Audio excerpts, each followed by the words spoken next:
திமுகவின் 4.5 ஆண்டுகால ஆட்சியில் எத்தனை தொழிற்சாலைகள் கொண்டு வந்து அந்த தொழிற்சாலை வாயிலாக தமிழகத்தின் பொருளாதார வளர்ச்சியில் பங்கெடுத்து உள்ளார்கள் என அதிமுக துணை பொதுச் செயலாளர் KP முனுசாமி தமிழக முதல்வருக்கு கேள்வி எழுப்பியுள்ளார். கிருஷ்ணகிரி மாவட்டம் காவேரிப்பட்டினத்தில் அதிமுக துணை பொதுச் செயலாளரும் முன்னாள் அமைச்சருமான KP முனுசாமி செய்தியாளர்களுக்கு பேட்டியளித்தார். அப்போது பேசிய அவர், தமிழகத்தில் பொருளாதாரம் மேம்பட தொழிற்சாலைகளை கொண்டு வந்தது அதிமுக ஆட்சிதான் எனவும் அந்த அடிப்படையில்தான் தமிழகத்தில் தற்போது பொருளாதாரம் மேம்பட்டு உள்ளது என தெரிவித்தார். மேலும் திமுக ஆட்சியில் 5.5 லட்சம் கோடி கடன் வாங்கி இருக்கிறார் எனவும் இதில் பெருமை பேச ஸ்டாலினுக்கு எந்தவித தார்மீக உரிமையும் இல்லை என்று தெரிவித்தார்.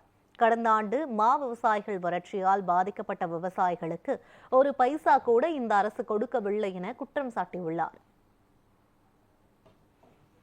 முதல்வர் திரு ஸ்டாலின் அவர்கள் 4.5 ஆண்டு காலம் சொல்லுகின்ற கருத்துக்கள் அனைத்தும் முன்னுக்கு பின் முரணாகவே இருக்கிறது.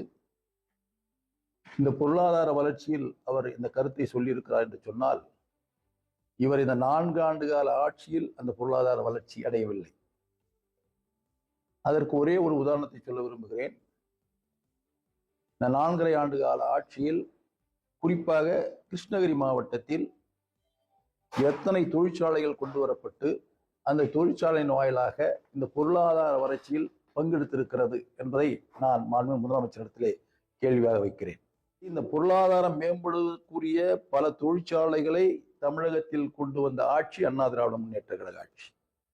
அதன் அடிப்படையிலே தான் இந்த பொருளாதாரம் மேம்பட்டிருக்கிறது. இவர் ஆட்சியில் 5.5 லட்சம் கோடி கடன் வாங்கியிருக்கிறார்.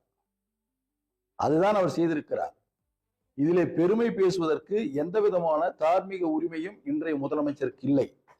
இந்த பொருளாதார வளர்ச்சியில் பெருமை கொள்ளக்கூடிய இயக்கம் ஆட்சி அனைத்து இந்திய அண்ணா திராவிட முன்னேற்ற கழக ஆட்சி என்பதை நான் தெரிவித்துக் கொள்கிறேன்.